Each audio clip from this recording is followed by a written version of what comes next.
Hey, what's up, Laser fans? Welcome to We Have a Take, the What podcast. I am Tara Bowen Biggs, and I am joined. My voice is going just all over the place today, and I am joined by Rose Harding. Hi, Rose. Hi, Tara. I feel like I was like doing like some big, like, I mean, not okay. Let me say that differently. I was going to say, I feel like I'm introducing somebody important, which you are. But I feel like I'm introducing somebody important on an elevated level. Like, Yeah, maybe it's yeah. because it's like award season or something, and I'm just like feeling it. Yeah, you definitely had put a little bit of extra sauce on that intro. Oh my gosh. That reminds me, I was telling somebody who doesn't listen to the podcast, and hopefully will start listening to the podcast now.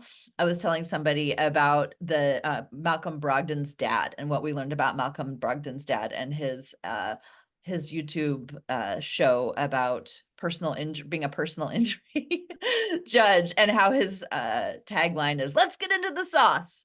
So I was thinking maybe we might want to adapt something like that for We Have a Take. Let's get into the sauce. And you just brought it up naturally.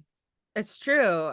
It wasn't exactly that, but like yeah, sauce is still a featured element of what I just put out there into the world. So We're giving Rip City the sauce or something like that. We can workshop this. the Brogdon special is what that was.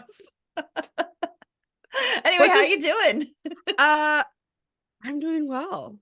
My daughter has strep throat, but you know, beyond that, I'm well. How are you? I'm doing pretty good, but I was thinking about you because I know that you said that your husband has become like the number one DeAndre Ayton fan, and Mm. he must be having a great week because I know I'm loving watching what DeAndre Ayton is doing out there. So, is your household also similarly excited? Yeah, I mean, I'll say he was like radicalized into his position. He's like a very casual basketball fan, like likes the Blazers, doesn't know too much about them, but he was really like he picked up on a lot of like kind of what he thought was unearned hate for DeAndre Ayton that like fans were like kind of ragging on him, which I've seen throughout the season. I'm not gonna lie, I've seen that throughout the season. But he was sort of radicalized to his position, and he's like, he's good. Everybody just thinks he looks too nice to be like a killer center. And so he is, and he's been watching the games, very excited to watch DeAndre play well. And for a while, he was doing this like, see, whenever DeAndre Ayton did something amazing. I'm like, you don't have to convince me. I'm on the DeAndre Ayton train, buddy. It's fine. But he's having a really good week. And I'll say, like, the cherry on my week was that yesterday I got a text message from a friend who was I would consider like a top tier DeAndre Ayton hater. And Mm. he in my group chat with some of my high school friends, he would like go on long rants about all the things he didn't like about DeAndre Ayton. That was a lot of words, but nothing specific. And Mm-hmm. yesterday I got a text from him, and I'll just read it to you really quick because I don't want to get it wrong because it was just too perfect. And he said to me, okay, Ayton just might be the man. Ah, you know, good for DeAndre for sticking with it. And, I mean, I'm going to just like keep saying what I've been saying all season, which was like DeAndre Ayton to the Blazers. It was like a no risk situation for this team. They Yeah. have to pay somebody. They're going to have years worth of all these young guys on the roster. They're paying Jeremy. They got to pay somebody else. But more than that, like if he works out, great. If he doesn't work out, it's not like the end of the world. And the way that salaries have been changing and changing so rapidly, and we've got another big, salary cap bump coming up on the horizon. A an amount that we find to be outrageous right now is going to be like not unmovable in the future. So what I'm saying is, like, if he works out, great, and if he doesn't work out, it's not like, it's the end of the world. And Yeah. you know I was thinking about him in terms of like who we lost when the trade was made, and Nurkic thriving in Phoenix. I mean, I don't watch every Phoenix game, so I couldn't tell you if like every game it looks like he's thriving, but I was looking at Jones. um online, not Nate Jones, Steve Jones Jr. He was talking about Nurkic's Oh yeah. screening and how that is like being so useful in Phoenix. And like screening is we're seeing it. It's not DeAndre's forte. It's not like he's like super bad at it, but he's not a screener like Nurkic was. No, But Nurkic sets big hard screens. he sets wonderful, delightful screens, and that fits in well with the personnel they have right now. And sure, it would be nice to have a big hard screen setter right now, but we're finally seeing what happens when they run the offense through DeAndre. And even though it's dunks and I don't approve of dunks anymore, it is effective scoring wise. Yeah. I was just thinking about that the other day, actually. I was like, DeAndre is dunking an awful lot for Tara's taste. I hope she doesn't lose, you know, any kind of favor she has for him just because he's dunking too much now. Well, you know what? He still does his fair share of layups, and he clearly listens to the podcast because he took a 3-pointer last week. He made a 3-pointer this week. Oh yeah, he's taken two. He may have taken another one last night. He took a very nice looking one from the corner that looked like he like went and stood there for it and everything. Like he was like he was looking for that shot, which was interesting because you saw him in the close corner and I was like, is he really okay? Passed it to him, made it. Well, Yeah, and I guess for the rest of the year, I think we're just going to see them doing all kinds of things, because what else can they do except for just try stuff? They're just going to throw everything at the wall and see what sticks. The end of the season, I think, for teams that are not trying to contend for the playoffs, it's like they've entered the lab. They get to have like real NBA games and play them, true to the NBA pace, to the NBA rules, as opposed to like, the G League, and they just get to try stuff against real NBA competition and see what happens and see if they like it. I don't know. And the Blazers Delano have Banton looks like they were liking Delano Banton. I know somebody has got to score. I mean, Yeah. So the thing that I see that is, I mean, there's like just like the vast talent gap, which is like we knew that was going to happen. We knew that that's where the Blazers are right now. So when you play them against like Denver or OKC or many of these teams who are contenders, like it's clearly there's just a talent gap, which is just like a fact. But like more specifically, there's no shooters. I mean, Anthony Simons is the shooter, and when Anthony Simons isn't there, it's like I'm like, bring back Ben McLemore. Ben McLemore can shoot. But I mean, there's just like they're just because, and that's just like by construction, or that's just like because they've got these guys they're trying out right now. They have a bunch of guys who are like, they'll hustle on defense and they may be able to make threes, but they're not like shooters. Like Anthony Simons is a shooter. We're finding out that DeAndre Ayton is actually a shooter. But just kind of not in the same way as Anthony is, because we're trying to get him closer to the basket for those nice, gentle, elegant layups. That's right. But yeah, so I see no shooters.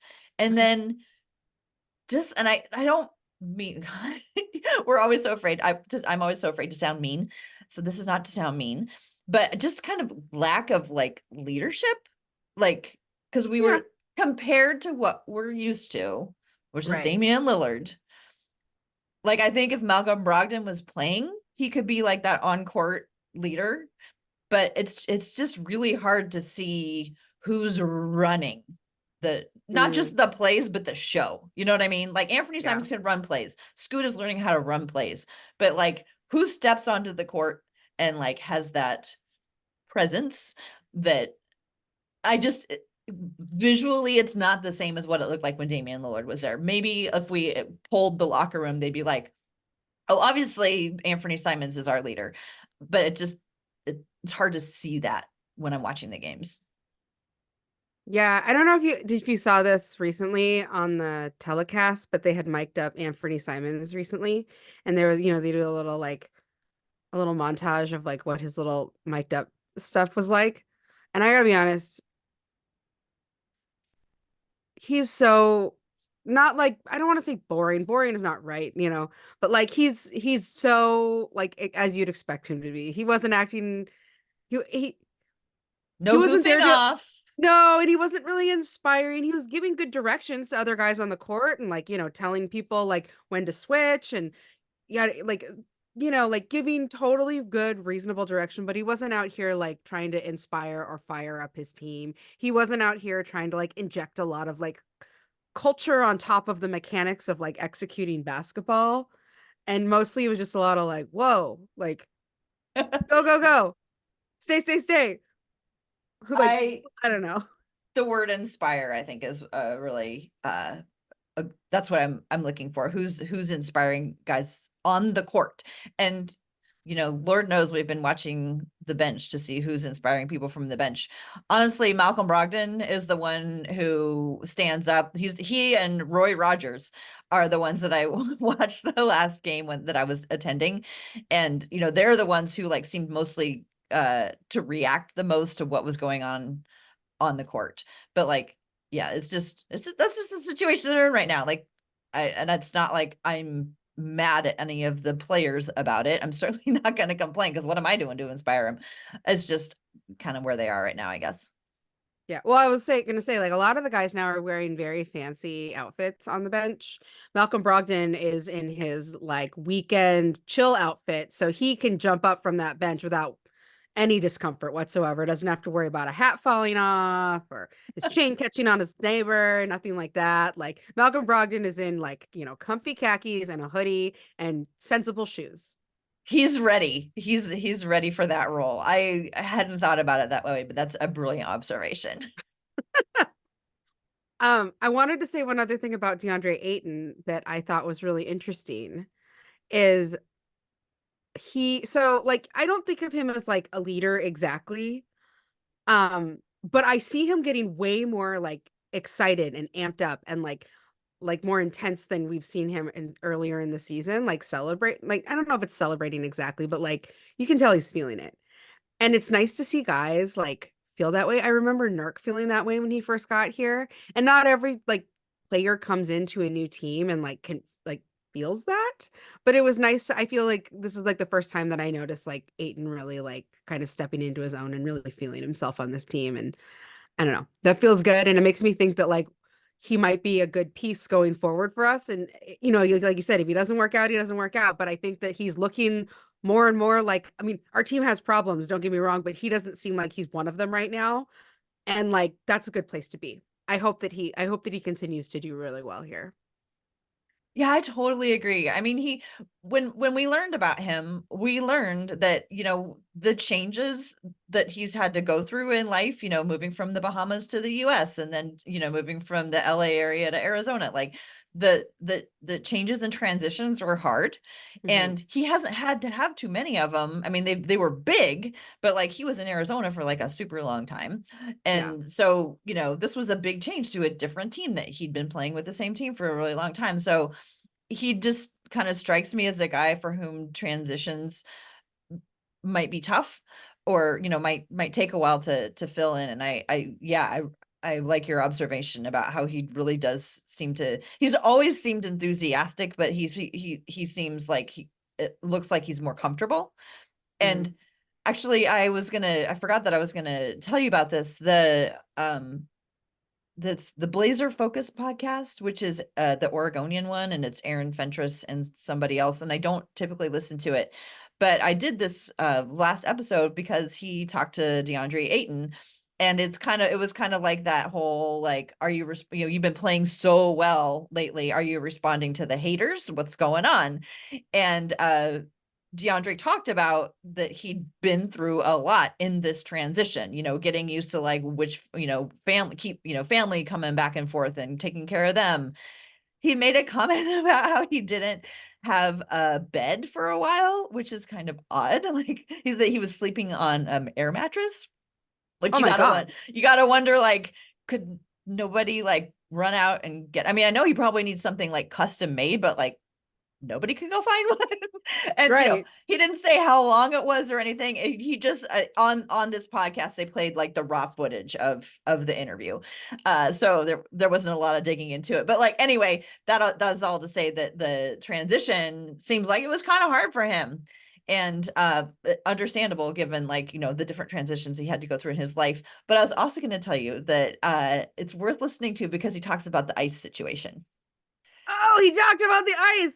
Please tell Ta- me about the ice. So I don't want to get it wrong because again, it was just like the raw footage. So I would encourage people, I'll put the link in it to go and listen to it. But what I took away from it was that like he lives on a hill, couldn't get out of the driveway. But the important thing to me where I was like, oh, I can totally understand why he didn't want to like risk himself or the people who came to try to get him is that apparently nearby where he lives, there's a train with a frequent train that goes by, and the road to get out of his house doesn't have rails, and he was worried that if they didn't stay on the road, if they slid off the road, they would slide onto the train tracks, and then you're screwed. So it, that was kind of like what I took away is that, maybe they could have like spent hours if you really wanted your 7 foot tall center to spend hours in the ice trying to get out. But the risk that he was concerned about was this road that didn't have any rails. And if he slid off, you would slide down into the area where the train was.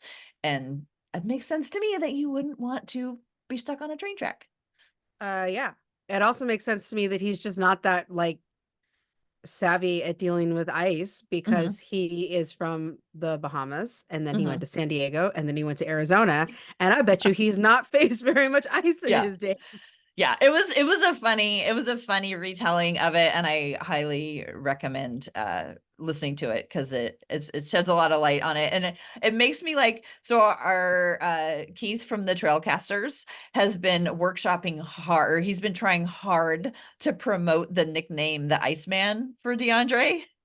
And Of course he I'm has. I'm kind of starting. Keith loves nicknames. He would like to come on the podcast and discuss nicknames. So we should like put a pin in that for a future episode when the time is right. But I kind of like Iceman for Deandre, not just because of the whole ice situation, but because of the amount of diamonds that he wears.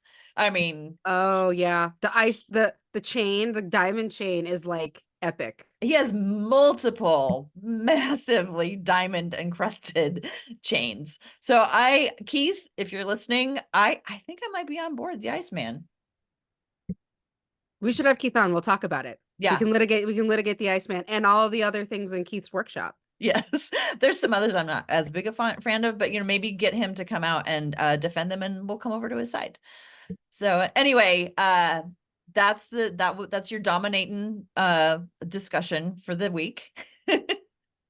Should we move on? Yeah, because we have 2 players to talk about today, Tara. Yes. We are here to talk about Kris Murray and Rayan Rupert. And I want to know which one you want to talk about first. Because we both worked on different guys. And yeah. Can we do Rupert first? Do you mind going first? No. I'm happy to do Rupert first. Yeah, I'm excited to. I don't know. I didn't really do any any research on him, so I don't know anything about him. And the only thing I know about him is that he's super young, he's super long, and people are super excited about what he could potentially become. And then he's from France. Yes, he's French. So Rayan Rupert was born on May 31st, 2004, which makes him so 19. Young. 19, gonna be 20 this year in Strasbourg, France. I believe his father is from Martinique and his mother is from Morocco. His father is Thierry Rupert and his mother's name is Elhem Rupert. So I'll say Rayan comes from a basketball family. The Ruperts are a basketball family. He has an older sister, Ileana Rupert, who is a center for the Atlanta Dream. She won a title with the Aces her rookie season in 2022. Oh, cool. Yes, like they are a basketball family, and it's something that they all kind of share together. His father, Thierry Rupert, was a power forward for the French national team for a long time. He was the captain of that team. And he spent 19 seasons, I believe, in the French pro leagues, in like EuroLeague basketball. That's a long career. Yes. Wow. Very long career. He is pedigreed, like Rupert comes from a pedigreed family of basketball. Like it is a super central part of who they are. It is part of why his father is so well known there. And it makes more sense to me now that like we saw a lot of like buzz around Rupert early because he came from like a prolific basketball family. Um, Honestly, I'll say it's really hard to find out much about Rupert that isn't like triangulating information based on like things that I was able to find about his father and his sister. Um, he, I don't even know how tall he is right now, if I'm being honest. He's like listed at different heights all over, but the fact of the matter is he's turning 20 this year and the kid's still growing. Yeah. So he's like maybe 6'8". I don't know how tall he is. He's listed anywhere between 6'5" and 6'7", but I think he's like grown since he's been here, so he's probably at least 6'8". And everybody wants to talk about his wingspan. Well, it was 7'2", and maybe now it's 7'3". I don't even know. But I'll come back to the wingspan thing later because it's part of a different story that I'm going to tell you about. Um, so anyway, his father played a long time in France. He played for lots of different clubs across France, and something that is, I think, interesting about Rayan's past is that his father died of a heart attack in 2013 when Rayan was 8, which is like the year after he stopped playing basketball. So I guess I can say I don't know for sure if his father retired or if he passed away, but he was very young. I think he was 35 and he had a heart attack and died. And I was thinking about this because you and I were talking before that Nic Batum's father also died young, and Nic is also from France. Um, and I think I don't know if you remember this, but like when we drafted Rupert, Nic tweeted out about him, congratulating him.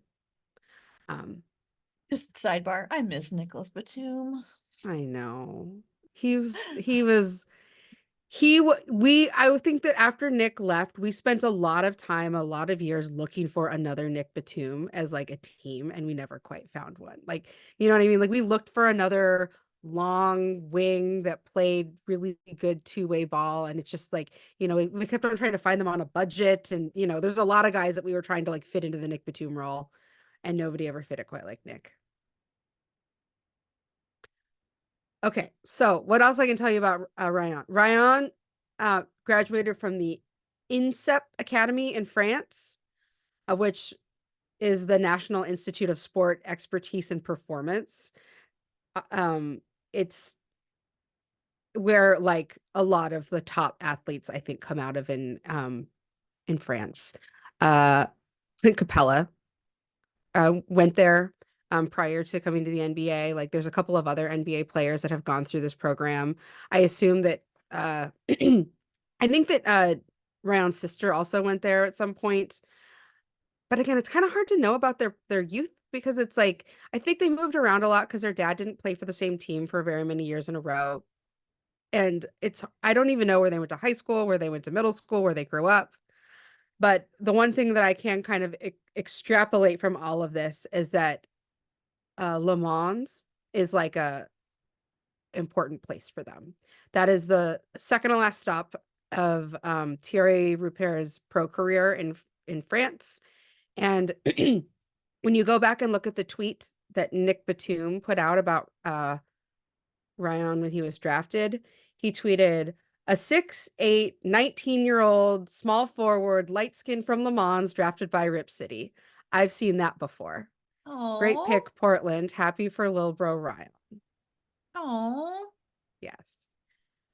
So I can at least like kind of assume that Le Mans is an important part of his journey. And I will say, when I went back and I looked at Nic's career, Nic was with the French club Le Mans Sot, I think is how you call it. I don't know. I don't know French. From 2008 to or 2006 to 2008, prior to being drafted by Portland. Rayan's father, Thierry, played for the same club 2009 to 2011. Oh, they almost overlapped, but not Almost, quite. but I'm sure they were aware of each other. Um, so in that way, like you can see kind of like what brings those guys kind of close together, why they have a lot of things in common. Um, I I think that there are not very many pros that come out of France this young, you know, because like Nic was also quite young.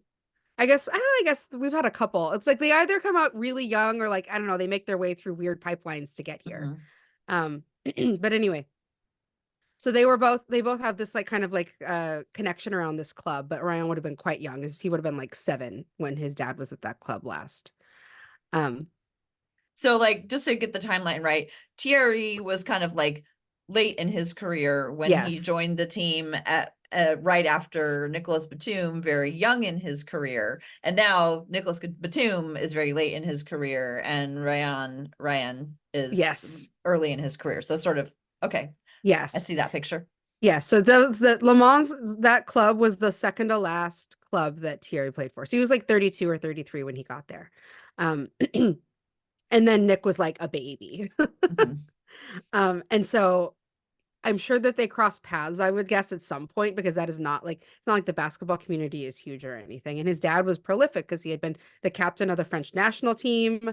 Like, I'm sure that that was like, he was somebody who was in France, was like very highly regarded, well respected in the basketball scene because of his longevity and the role that he played for the national team. Um, let's see, what else can I tell you about him? Oh, he instead of I know he talked about how his dream was always to be in the NBA. Rayan Rupert has been saying that like in across multiple interviews that he's given. He is far more comfortable speaking in French than he is in English, but I've seen some interviews from when he was in the National Basketball League in Australia, where he's using some of his English. Um, but he decided to go to signed with the New Zealand Breakers in the NBL in Australia, in part because he thought that the game more similar to the NBA style of game. It is faster paced. That it was going to be a better opportunity to like make his way to the NBA and showcase his skills. Um, he I think that like in general, like the scouting on him is that he has a high ceiling, has a great body, and like people believed that his like way to the NBA, his into the NBA was like his defensive disruption, and that would be how like his calling card when he first got here. Um, but that said, he's been growing a lot, and like his body is obviously still developing, his skill set's still developing. But like at one point, I thought it was really weird that at one point Woj tweeted about him and called him one of the most promising young players, young wings in the world. And I was Was that like, before he was drafted, or was that? yes, yes, before he was drafted. And I was like, why are anyone talking about this kid? But I wonder if it's partly because he has like he comes from basketball pedigree, like. I think that makes sense. It kind of makes sense why why a lot of people had opinions on him when he first came in. Now knowing that his dad was the captain of the French national team, that does start to make sense. Why guys like Woj would have been paying any attention to him. Yeah, you like a lot of people I think were like, you know, it's hard, the hardest part I feel like as a basketball player is to get people's eyes on you. But when you're the son of like a French basketball legend, like people's eyes are going to be on you. And his sister was very successful as well. They were both very good. His sister's a center, like 6'4", like already has a ring. Like I don't know, like it's just. But I thought it was really weird how much like attention he got when we drafted him in like the second round, or was it the late first? I don't remember now, but it was like for And a guy where people he was were when really excited about it too. Some yeah, like when people. we drafted him, it was like way too many people knew about him for me to be like, this is just not some like random player. Um, so anyway, he doesn't have a lot to I say there's not a lot to say about him beyond that because like when in his earlier life, he it's just hard to know anything about it. I just couldn't find a whole lot. Maybe it's on the internet, but maybe it's in French and I can't read it. It's possible. Um, but I will say one of the things I was interested in is he talked about wearing the number 12 in New Zealand because that was his father's number. And it's also his sister's number. So they both really wanted to honor their father, I think, through their basketball journeys because their father's no longer with them and wear his number. Now, this brought me to an interesting rabbit hole that I dug deep, deep, deep, deep, deep into. And I think I understand why he wears 72. Okay, do tell. Okay, so I don't think 12 is available on our team. It's fine. But I was like, why 72? Because remember, Nic Batum wore a weird number too. He wore 88. Mm-hmm. But at least I think that was the year he was born. So it sort of made sense that he was 88. I was like, what's up with 72? And my initial thought was like 72. Well, the seven kind of does look like a one. So Uh-huh. maybe it's like a 72 is like is a little bit like being able to wear 12 without wearing 12. I saw some jokes about this because I wanted to Google it because there's only been two players ever that have worn this number in the whole NBA now. He is Hmm. the second, the first Blazer to ever wear it. And the only other person to wear 72 was Jason Capono for the 76ers in 2009 to 2011. So he's only the second guy to do it. But I think I found out why he wears 72, Tara. Okay. Go with me here. That wouldn't have been when his dad was born, right? His dad was No. probably born after that. Uh, Terry was born in 77. Okay. So here's what I've learned. I saw some jokes about how, like, well, that's his wingspan. Mm-mm. 72 is his Oh. wingspan. And I was like, that can't be it. That can't be it. But I did notice something when I was looking at the map because I wanted to do a little geography to understand France a little bit. So Le Mans, where we have decided that he has at least spent a meaningful amount of his time there. It's where Nic Batum like sort of associates with him. Um, his dad played there towards the end of his career. And when his dad was there, it was like probably when he was like five, six, seven in there. And so like that is like right around the first like the ages where you will probably have some of your strongest like memories of his dad playing Mm-hmm. basketball, right? Le Mans is the capital of the SOT department, which is one of the ways in which they organize kind of areas. You know how we have like, you know, federal, we have state, then we have county, you know, yada yada yada. Mm-hmm. Okay, this is sort of like how France organizes themselves. It's the SOT department. Le Mans is the capital, and all of these departments have numbers. Okay. Their department number is 72. Would that be kind of like not exactly the same, but sort of akin to us like having like our Like 503. area code? Yeah, area code. Okay. So 72 is kind of like his home. It just sort of means home. Yes, yes. Oh, that's cool. I don't know for sure. I don't know if anyone's ever asked him that, but that is my assumption about why he wears Ooh. 72. It's such an interesting number. I do know that it kind of looks like 12, but I think that this makes more sense to me that this is the department number of his home region in France. We got to get a reporter on that. I love it. I love that guess. Yes. That is my moderately educated guess doing a little bit of a deep dive into the geography of France to figure out all the places where he may or may not have lived throughout his dad's career. That is your University of Oregon J School introductory class at work. Yeah. I love it. So Okay, anyway, we got to get somebody to ask him now. yes, I do. I want somebody to ask him this because I'm like, 72 is a weird number. If you're only the second guy in the Yeah. NBA to wear it, It's like definitely it stands stands out. out. Mm-hmm. So anyway, that's my guess. We'll see if it's right. Other than that, I will say his family is really close. He did talk a little bit about him and his sister and his mother are getting a lot like bonding more and being a lot closer after his father passed away, even though it was like very tragic. Mm-hmm. But it was really nice to hear about how he and his sister both try to honor their dad through their chosen professions of basketball. Mm-hmm. Does he have any pets? Did you ever find out? I did not find out if he had pets. I don't know if he has pets. Pretty young. He's young to have pets. He's also moved internationally quite a bit to Mm-hmm. have pets. Mm-hmm. Um, there's not a lot of interviews with him in English. Mm. There's some from Australia. It doesn't even feel like he's been that like highly exposed though. And I wonder if his family just tried to keep it pretty private. We need a French speaking correspondent for I We Have a know. Take. So if anybody out there listening is a fluent French speaker who can listen to some of the Rayan Rupert, is it Rayan. Yeah. Rayan Rupert Rupert. interviews, so we can find out some of these extra things like, does he have any pets? That would be great. Yes. Yes, please. We would love to know more about his pets. I know that he's right-handed and I don't even know his height or his wingspan anymore, Tara. It's very hard to know things about this player. But maybe it makes him like gives us like in this air of mystery. International man of mystery. That's right. Well, the Blazers seem pretty committed to him, so I feel like he'll be around for a while. Yes. Yes. Uh, e- Everyone who has scouted him seems to believe he has a lot of potential. And I will trust those people because at this point, I feel like he's had an incredible number of eyes on him for his age. And like, people are still high on him.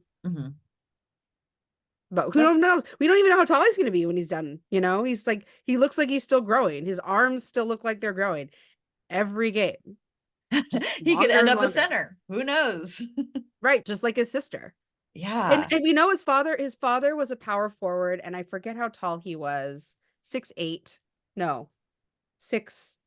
Yeah, 6'8". He's 6'8". And 2.03 meters tall. and Rayan could be that right now.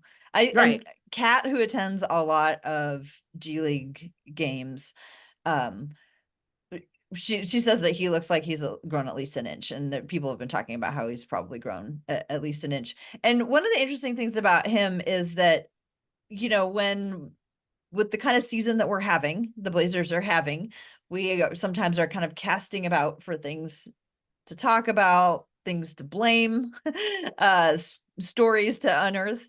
And there was a time where Rayan wasn't playing for the Blazers, but he was playing a lot for the remix. And people were saying, why isn't he being played? Play him. And, there was kind of this narrative that like, we have this treasure over on the remix and we should bring him up. And, they have started doing that now. And we're seeing that he's a young and raw prospect. I think you can't just insert him in the lineup and it's going to be like, boom, there you go. See what we've got. Yeah. Yeah. So, but it's that time of the year. We're probably going to see him a bunch more. Can I just tell you one other thing? Mm-hmm. So when he was drafted to Portland, he was wearing like an all monochrome black suit, Okay. but he was Classy. wearing a very sparkly diamond chain.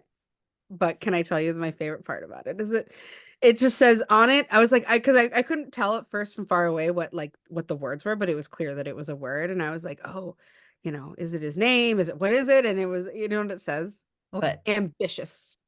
Oh, that's so cute.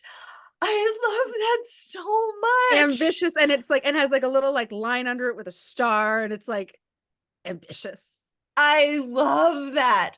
Oh my, that is so much better than like every other slogan that everybody else has carried with them. Some I like more than others, but ambitious.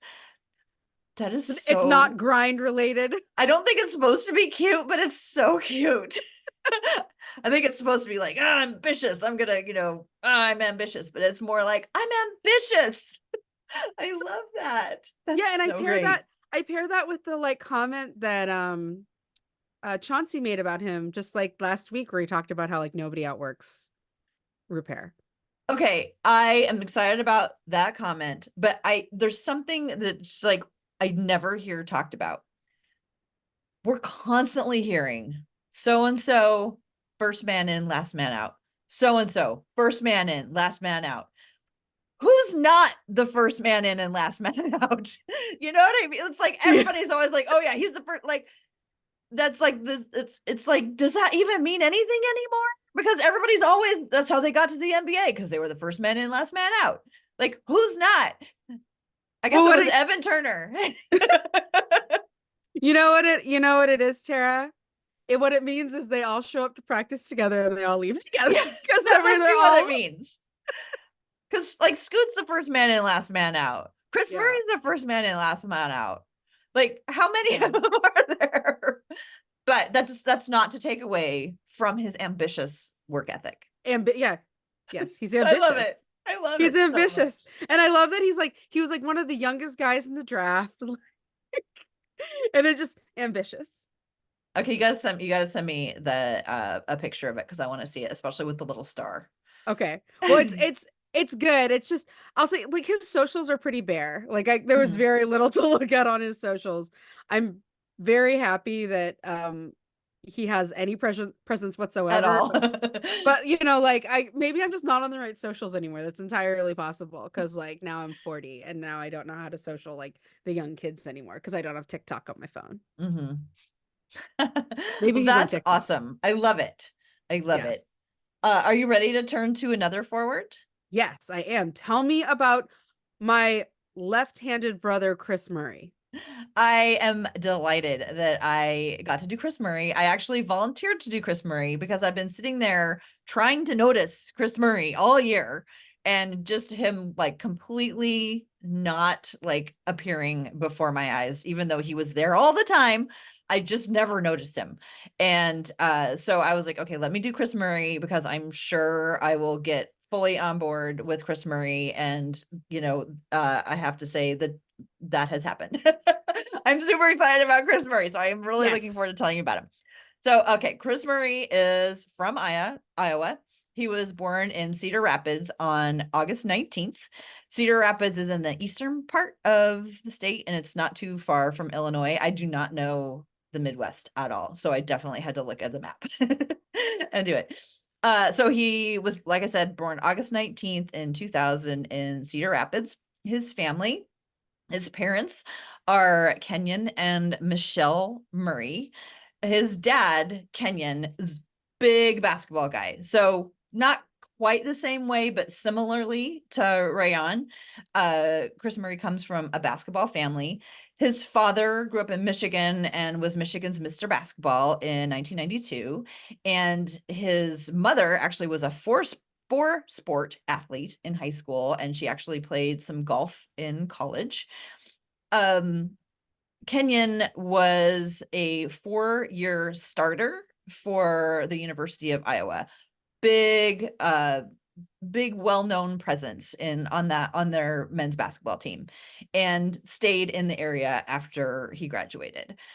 So other athletes in the family, I thought this was really fun.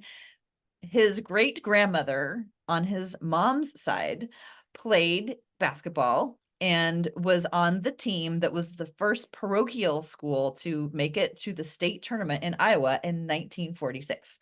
So she was playing basketball way back when the rules were completely different, which we'll have to talk about sometime. The rules for women were totally different than the rules for men. But she made her mark. And I even saw mentioned in one of the articles that she actually played a little bit in college and in South America. I could not find out any more about that, but I thought that was very intriguing. So So they're like also a real basketball family. yes, yeah, they're a real basketball family. He has an older brother whose name's Demetrius Harper, and Demetrius was adopted by the family later on, like when Keegan was in high school or middle school, and that or Kris, and that's I tip my hat there. Kris has an identical twin who most people have heard of, Keegan Murray. And Keegan plays for the Sacramento Kings and has been in the NBA for 1 year longer. I'm trying super hard to just focus on Kris because there is so much double duty Yeah. stuff that I read. And Especially how close they've played together up until their pro careers. yes. Like August 16th, 2022, when Keegan left to go to Sacramento was like the first time they ever were not on the same basketball team. So that was like kind of a big deal. So they also have a younger sister, McKenna, and McKenna is also a basketball player. I think she's like a senior in high school about right now. So yeah, so Kris and Keegan are identical twins. Kris is a minute older. They are super identical, like as identical as you can be. And Yeah. they like it's super hard to tell them apart. And tons of interviews, they were constantly asked, what's the best thing about being a twin? What's the worst thing about being a twin? And you could tell that they were getting really tired of talking about it. They're close, but they're not like, the only people in each other's lives. They have spent their whole lives together, but they're not like they are like each other's best friends, and they talk frequently, and but they also give each other a lot of a hard time, kind of like they sort of kind of reminded me a little bit of Lopez twins. So Keegan Murray, the dad, has a podcast. And so I got to listen to it, and his first guest on the podcast was Kris Murray. And so it was really fun to listen to him interview his son. I will say that poor Keegan caught a lot of strays in that Oh no. that interview, but I think that's just kind of part of their whole family dynamic, is they rib each other a lot, and they're super competitive with each other, and they're also like competitive with their father. So anyway, that was really fun. It was actually a pretty good podcast. His dad's kind of a natural. He seems like a very outgoing person. He's been involved with basketball his like entire life. When Kris and Keegan were born, he was a coach at a local community college. When they started playing basketball, he became a coach. He was their assistant coach or coach for almost their entire career, up until when they went off to college. So one thing I did not know about Kris Murray that I thought was interesting is, so he was well known in Iowa, partly because of association with his father, and partly because there were two of them. So it was like a fun storyline. So people in Iowa knew these two brothers who played in Cedar Rapids. But they got very little attention nationwide. And basically their senior year, they'd only had one D1 offer from Western Illinois. And Whoa, okay. yeah, so totally surprising. I did not know that. They wanted more than that. They thought they wanted to have more choices. Did they want to play together? They want to stay together? Not necessarily. Okay. And so people asked their dad, why so little interest. And some people speculated that it was because teams expected that they wanted to play together. And so we're like, we're going to have to offer 2 scholarships to 2 guys who are like the same player. And that was incorrect, because they would have taken different offers, and they also play differently.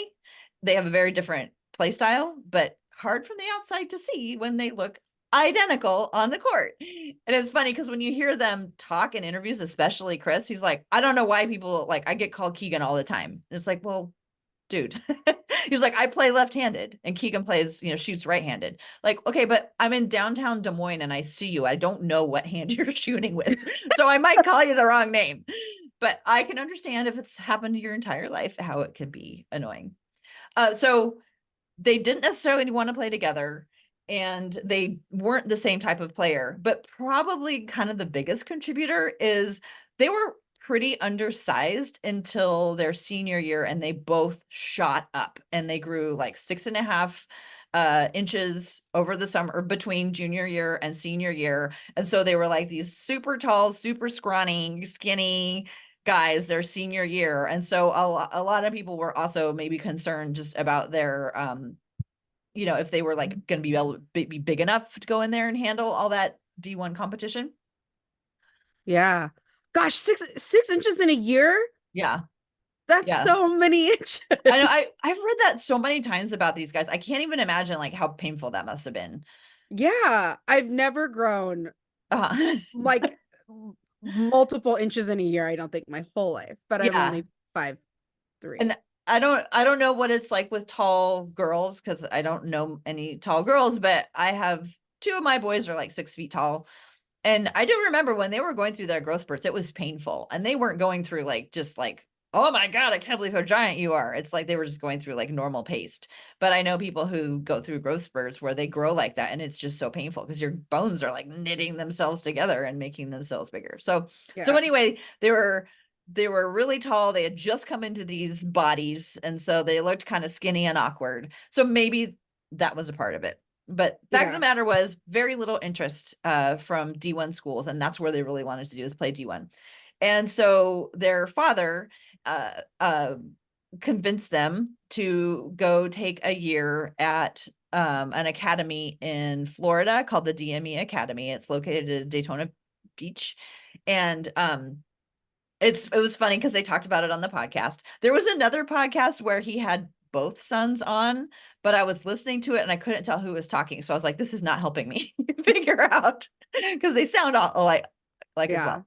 But in the podcast where Kris was talking to his dad, he said that when his dad was like, okay, you guys, I want you guys to go down to this place in Florida, check it out and see what you think. And Kris said, we were both like, no way, we're not going to do this, but we're just going to like, we're going to humor him. Yeah. Yeah. And go down there. But once they got down there, they realized it was probably the best thing for them. And so they moved down to Daytona Beach, Florida with their mom for a year. And this is right before COVID. So that's the timing of it. Yeah. So they went down there. I guess it's probably similar to the IMG Academy with Anthony. So they went down there with their mom. They were in the gym 4 times a day, and their focus really was like training up their bodies, bulking up, putting on weight, growing muscle mass. Their mom taught them how to eat. She cooked all their food, and like it was like you're having rice and chicken, lots of it every day.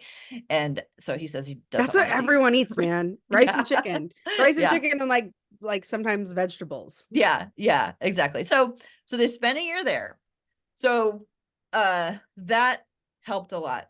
So another thing to know about their recruitment, or like I guess lack thereof, is that when they were growing up, they were playing consistently with or against the son of Iowa coach Fran McCaffrey.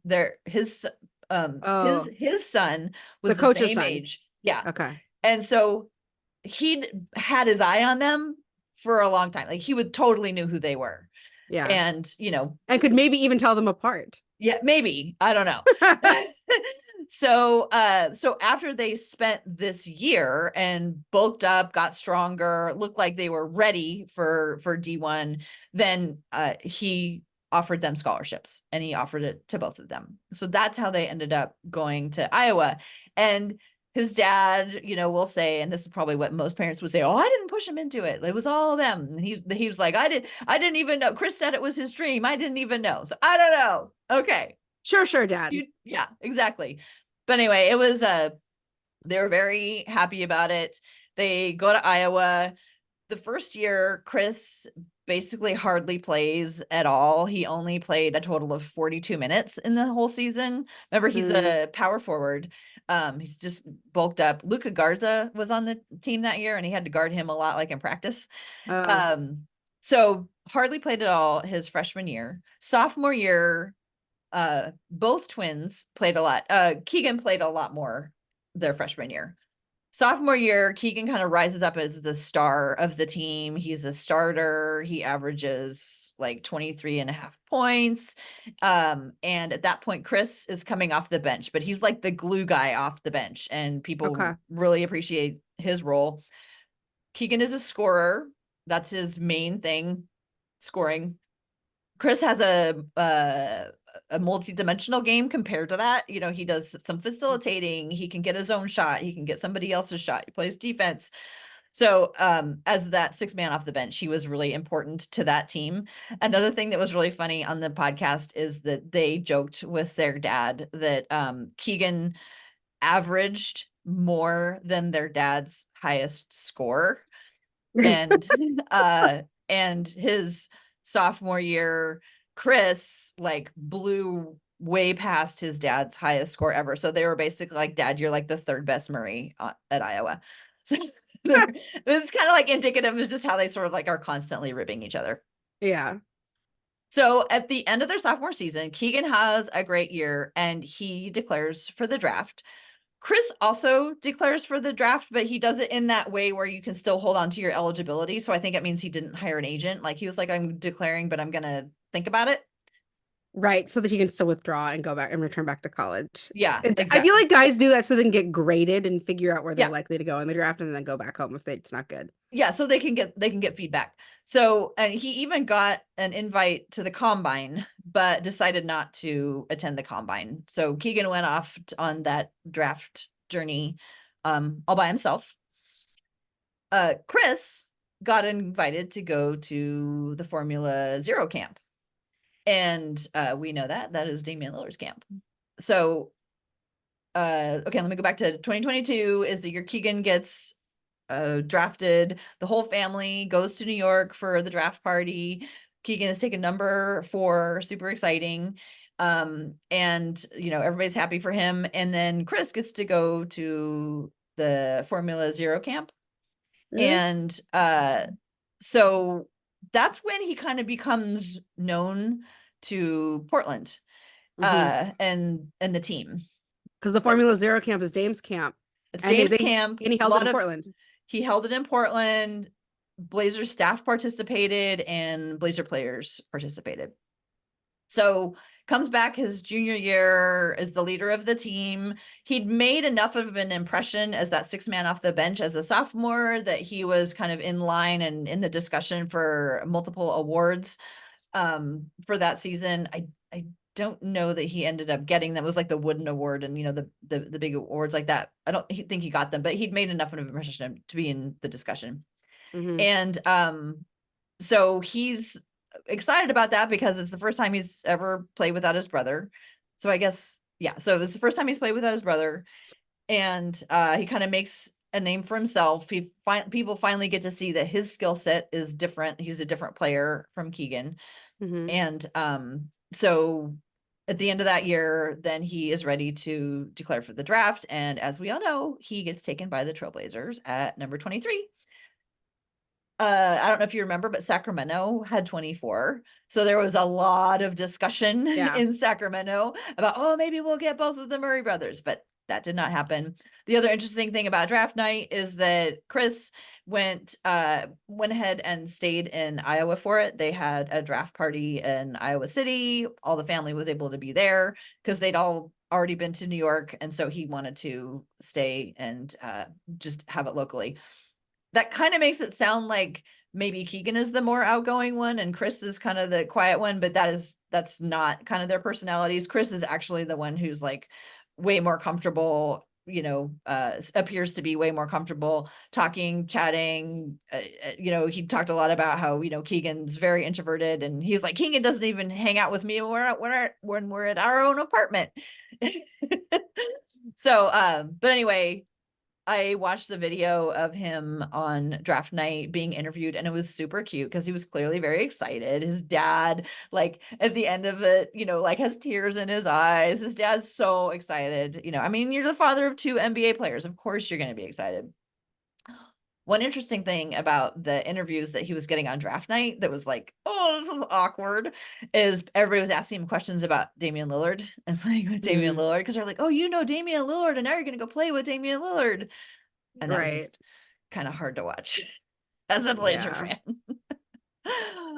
fan. Okay, let's see. As usual, I am going on and on. So since Kris has come to the Blazers, he spent a lot of time with the remix. And one thing I learned from doing this study of Kris Murray is it's virtually impossible to find like statistics for the G League because they've got like G League stats page and it says that he's only played 3 games and it's like these 3 games in December. But we all know he's played way more games than that.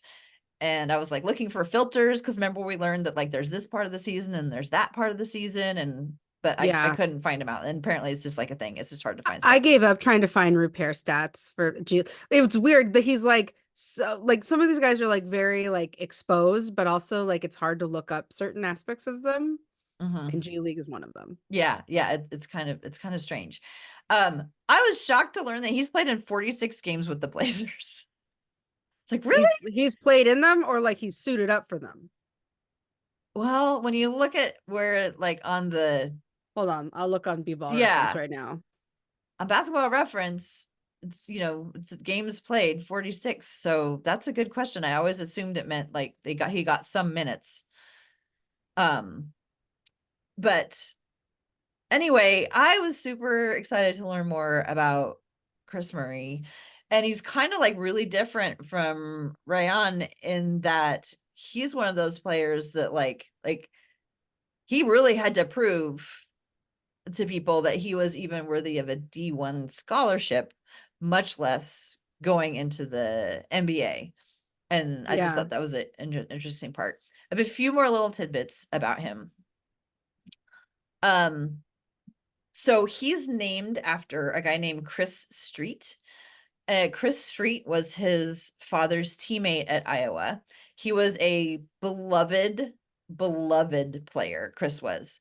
who sadly, you can see where this is going, died one night after a team dinner. He drove home and got hit by a snowplow in a storm.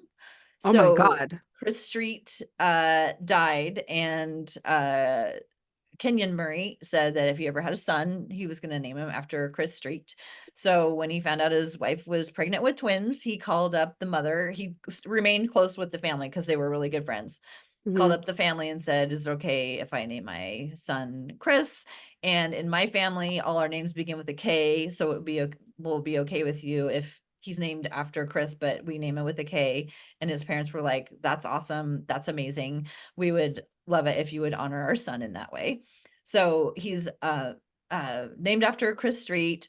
The Streets were there on draft night for Chris's draft night, because again, Kenyon was like, we know your son would have made it into the NBA and you weren't able to be there for his draft night.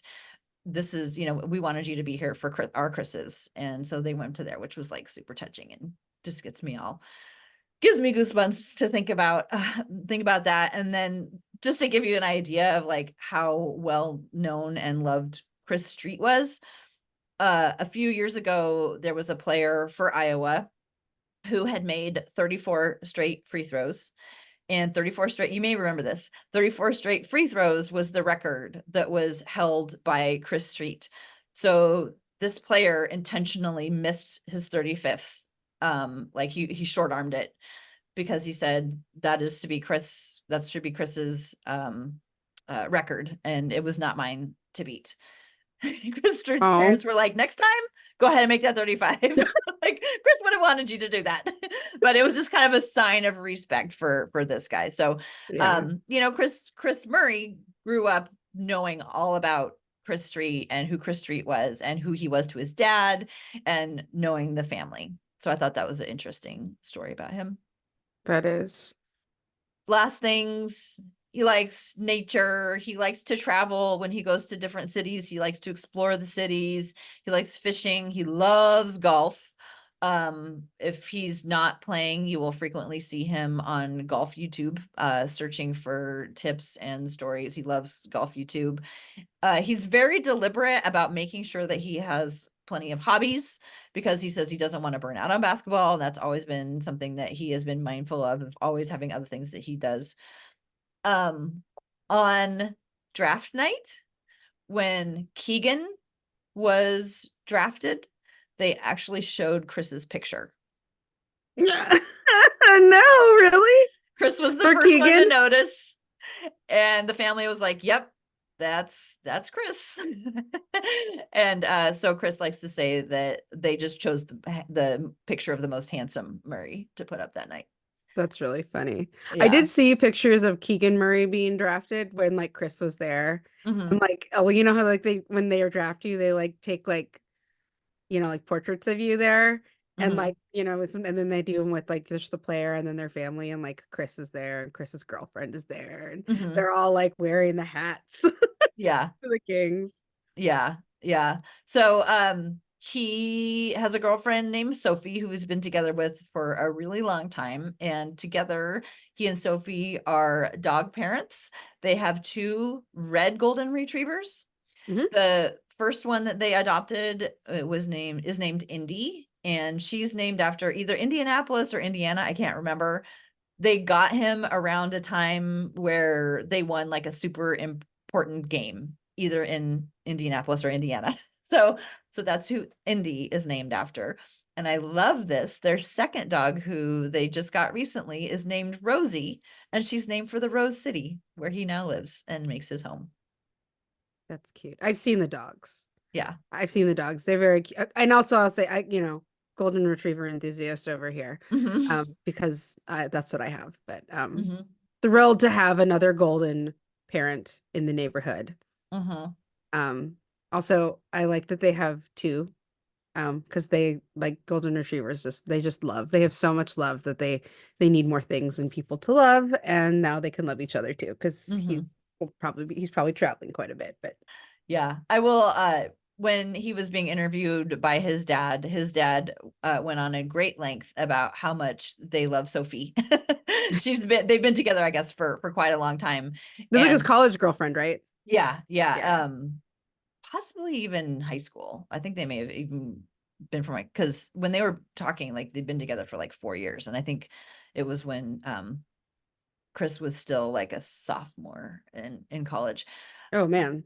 Yeah, and so he said that like he'd always wanted a dog, and he wanted like a Rottweiler or something like that. And then Sophie was like, "Hey, we're getting a dog, and it's a golden retriever." So he was like, "Okay, we're golden retriever people." And now It's he like has the two. opposite of a Rottweiler. Yeah. Yeah. But I had so much fun learning about Kris, and like yet another unique path story. Yeah. I guess it's sort of similar to Anthony Simons in a way, because Anthony took that extra year at IMG, but that was because like things fell apart with his college plans. He had been recruited and accepted an offer from a team that like then had like a coaching like NCAA violation issue or whatever. So he was like, you know what, we're not gonna do that. So kind of different in that, but also similar in that it was a non he didn't go the G League Ignite route. He didn't go overseas. He just did an extra year before going to college. And then he still had to play 3 years of college in order for people to see him as an NBA player. One of the things I find really interesting about Kris's path is like, so we've seen a couple of, multiple twins at this point come through the NBA, but I think it's really hard when you like, you came from the same college, like I mean, I guess the Lopez twins went to the same Mm-hmm. college too, but Mm-hmm. they went to, but they didn't come out at the same, Kris and Keegan didn't come out at the same time. And there's already a lot of assumptions about you and your game, I think, when you come out as twins. And I don't know, I just find that to be like a fascinating Mm-hmm. road to have to like, we talk about playing in the shadow of like a parent or something, like playing in the shadow of your twin that's like got like his brother starts on a good team. Like Mm-hmm. that's like a lot to like, I don't want to say live up to, but to like precede you before anyone gets to see you as a player. Yeah, well, you're right. Portland has seen this before, and we've seen it multiple times. There was the Grant twins. And as I was doing the research, I was saying facetiously, but also sort of seriously, that like Portland always gets the interesting twin. They might not get like the better on paper twin, but they get like the one that I think is more interesting. Mm, So like they had Harvey Grant, and there he was Horace's, and Horace was the one who was out there winning all of the championships. Harvey, of course, had Jeremy, which I think is a very interesting trait. yeah. And then the Lopez twins, like Brooke came out a year early, Hmm. and then Robin came, and like Brooke was already out there as an established player, and Robin was still kind of trying to like make his way and stick somewhere. And I would say probably if people looked on paper, Brooke probably has the more successful career. But Robin is so interesting. So Yes. entertaining. And had a very good long career himself. Yes. Yeah. Yeah. Like, he's had a really great like long career where he's played prominent roles like on the Blazers. He started for good teams. Hmm. But you can really see how like college they were and high school they were probably seen as like the same player as their twin. Hmm. And now we've seen after they went through college, they went through the NBA, like in the Grants, they came into manhood and like went like they became completely different people. Yeah. But when I guess it's like as a reminder to us as fans when we're looking at twins, that they're gonna probably be on paths that are very different. Of course, then we have the Morai twins who are unique. Did you say Morai as in like plural Yes, Morrises? yes, like people call them the Morai. So Marcus and Markeith. Marcus and Markeith, yeah. And I saw Marcus just got a contract for the end of the yeah, year. I mean, it took them a few years in the NBA before they even separated. Like they made it through all the way through college together and several years in the NBA together before they were separated. Right. And they signed together with the intention of being together, and they were pissed when one of them was traded. I remember that Um, being like because I think Phoenix traded one of them. Phoenix traded Marcus, but they kept Markeith, and they were like kind of pissed because I think that like they got a discount on Markeef to have them both. To keep them both. But to sign them both, and then they traded the other one like not Mhm. that long later. But yeah, they're like, to me, they're very prolific twins because they're like very proud of being like seen as one. Mhm. And I remember them talking about like they share the same bank account, like like they're like always together. Mhm. Mhm. I have a humble suggestion Mm. for Kris, which I offer in just total sincerity, and that is if he doesn't want to continue to be confused with his brother all the time, perhaps you might want to consider like a tattoo or some kind of markings. Because every Oh, time I watch him, I'm like, oh my gosh, he needs tattoos, just because I've grown so accustomed to players having lots of tattoos. I'm like, where's his tattoos? he But looks naked. I know, it's just like it's just it's a product of the times and where we live and who we know, that I'm just used to people with lots of tattoos. And I was like, well, if he had a tattoo, people would be like, oh, that's Kris, he's got the big tattoo of such and such on his right arm. And if Keegan wants to have one too, maybe he could get one of a different tattoo in a different place, and that could help us, besides just knowing which hand they shoot. Right, because we're not always seeing them shoot. Where they're always shooting. One thing I learned about that is that both of them are actually left-handed. Yes. And when they were young, their dad tried very hard to get them both to shoot right. And that worked better for Keegan. And he eventually gave up. With Kris is just like, I'm just going to shoot left. Everybody knows it. I'm always trying to get better, but I'm left. I want everybody to remember this little tidbit from our friend Terry here about their dad trying to get his sons to shoot right, because a lot of people don't believe me when I like say that like the world is like pressured into being right-handed, and like this is like it shows up even in like this, like they're younger than me, and people are like, oh, that's old, that's something that we don't do anymore, we haven't done that for a long time, we people still do it.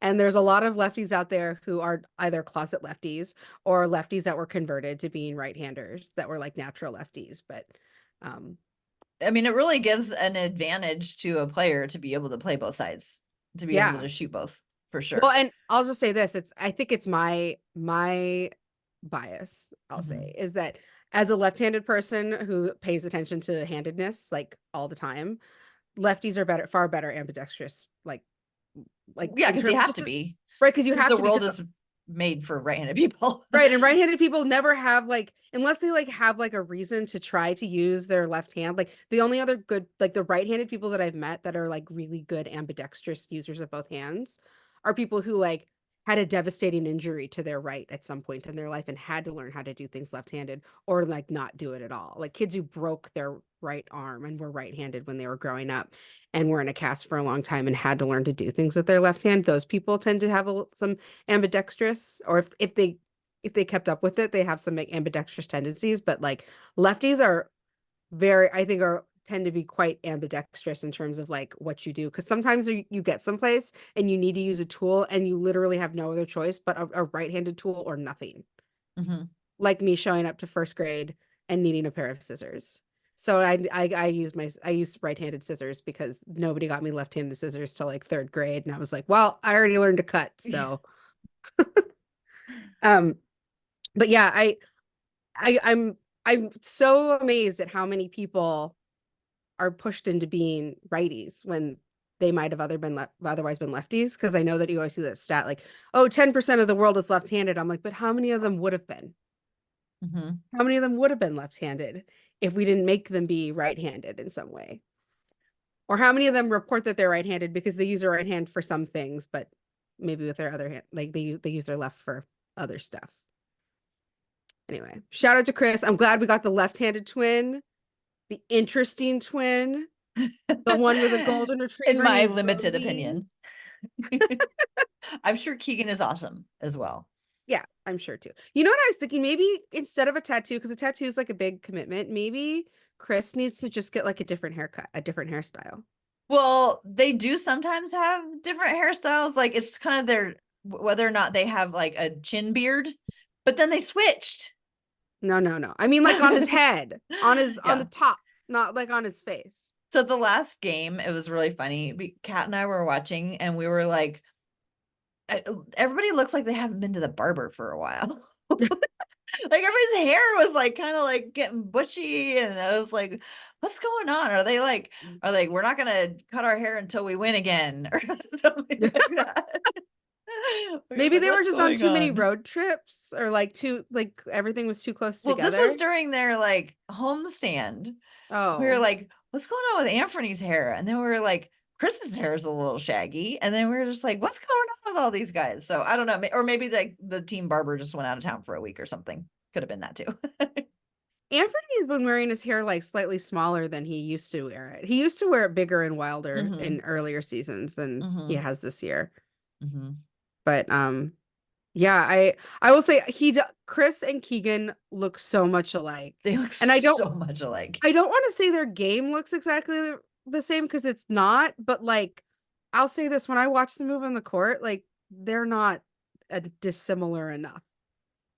Yeah, they might do different things, but they move pretty similarly. And I don't watch it that closely.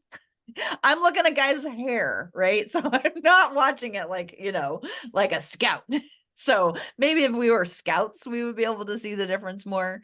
But they're the same height, they're the same complexion, they have the same hair, they move similarly, like if one of them was like, had like super like start stop, or was particularly smooth in an outstanding way that made him look different from other players, maybe. But like no, it would be very confusing if they were on the same team.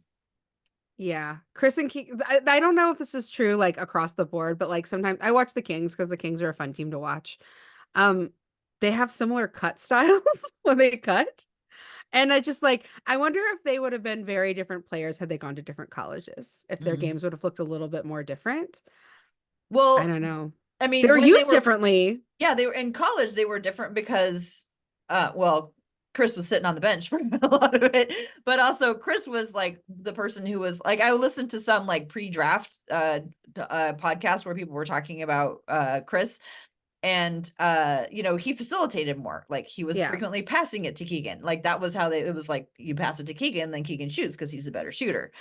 So and their dad talked about how Kris was always the person that he could trust to put the ball in his hands. And like if he didn't have a point guard for the game, he knew that Kris could play that role, but that was not a role that Keegan could play. Yeah. That's interesting. That's fun. We have two We two did fun too. Woohoo! two fun like forwards. Yeah, yeah. We've got a lot of forwards on the bench now. So should we go into takes and wrap it up after that? Yeah, let's talk about takes. Okay, Tara. March 17th, Sunday. Sun is here. What's your take today? Okay, my take is about the NBA box score, and it's something that has driven me crazy for a really super long time, and that is there's no standardized format for the box score. If you look at one website, they show points in one place. You look at another website, points are over here. And there's no consistency in the box score. And I think the whole NBA actually basketball at large community, should get together and agree on the order of things in the box score. So it's always the same. You might leave out some of them, but they always, like, points always show up in the same place. Rebounds always show up in the same place. And minutes played shows up in the same place. That is my take, is that I am so tired of having to like recondition my brain, depending on which website I'm on, to look at where the stats are. So NBA basketball people, please get it together and standardize your box score format. Thank you very much. I love that take. I also like standardization of data and how we share with people because you know what? That's how they learn to read it. You kind of surprised that it hasn't happened. Yeah. Also, like sometimes you have to scroll Mhm. down to see like players that played like later in the game or with fewer minutes or whatever. And like you don't know, they don't always pin the Mhm. like top row that tells you what the stat is. And so if it was in the same order every time, you wouldn't need to necessarily like pin that so that everybody could see it all the time. People would just be able to know over time by being exposed to the way you report the box score that like the second column is always points or the second column is Mhm. always fouls or whatever. Like Yeah. and they wouldn't have to like infer what it is based on what that number is. They're like, "Oh, this is probably minutes." Like, "Oh, this Mhm. is probably points." Like Mhm. because Yeah. It's something that I don't think would be too hard. I mean, it would, because people are involved, it would be hard, but like I don't think it's really that hard of a problem to solve. Yeah. I will say this, as someone who works adjacent to analysts, analysts always have really, really slick ways and ideas for how to fix things and make them better. But one of the things that I think gets lost in like when you're down at that like weed level of fixing a problem is that like you're not always thinking about the ecosystem in which like, yes, you might be able to make a small improvement by displaying this variable next to this variable because it makes more sense to you.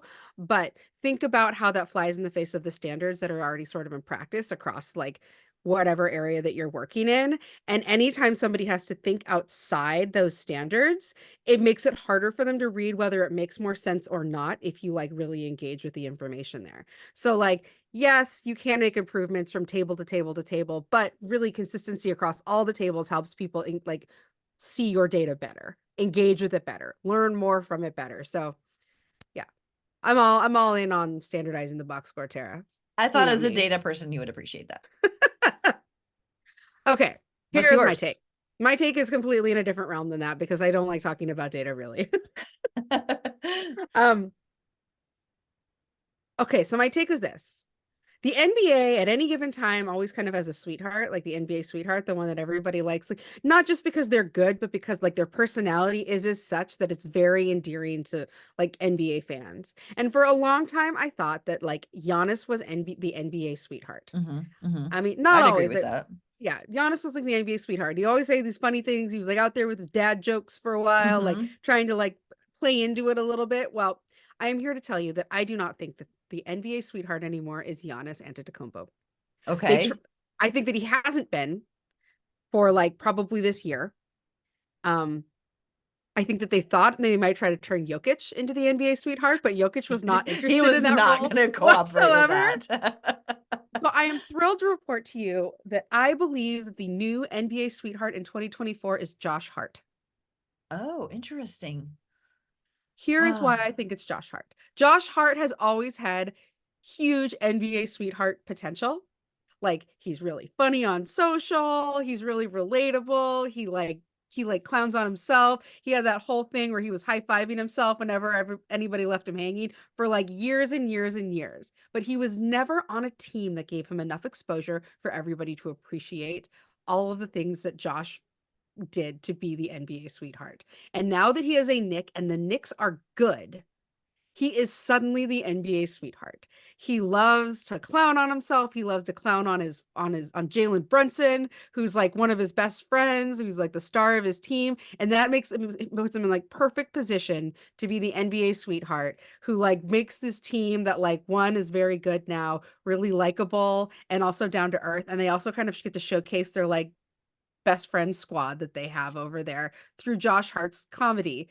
And I sent this clip to you earlier in the week. I sent it to you and Cassidy of him doing like a quote like Peloton instructor that was audition so tape. funny. And I was like, this is brilliant. This is so funny. And then I was like, but he would have never had the opportunity to do this if he wasn't on the Knicks. He's always been this way, but he's never been on a team that's this good and like that's in like I mean I guess he's been on the Lakers before, but they were not as good as the Knicks are now. And I think that like Knick Nation is like excited to have a personality like him and like spread it around and give him these opportunities because like I feel like he's the one. He's the one right now. He's 2024 NBA sweetheart is Josh Hart. If That's a anybody out there, if any listeners out there disagree with me, feel free to chime in and change my mind. I love that. I actually wasn't with you for a while because in my mind, NBA sweetheart, I was looking at it in terms of who's the person the NBA organization thinks should be the MVP. But you're talking about the NBA sweetheart in terms of somebody that everybody can get behind for real, Yes. not Yes. because the NBA has come down and said, Luka Doncic is going to be because like they've been trying so hard to make Luka the the MVP for years. Yeah, yeah.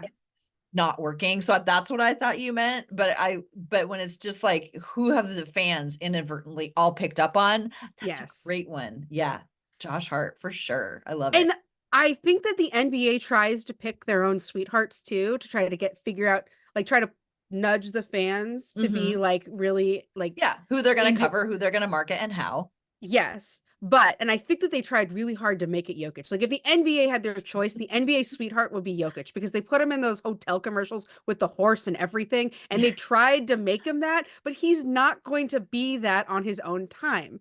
Josh Hart's personality is just fundamentally aligned with being an NBA sweetheart. He just Mhm. needed the right platform, and everybody loves watching him play, and everybody watches him put up these weird, gaudy stat lines of triple doubles that look like Jokic numbers because Tibbs plays him 42 minutes a Yeah. game.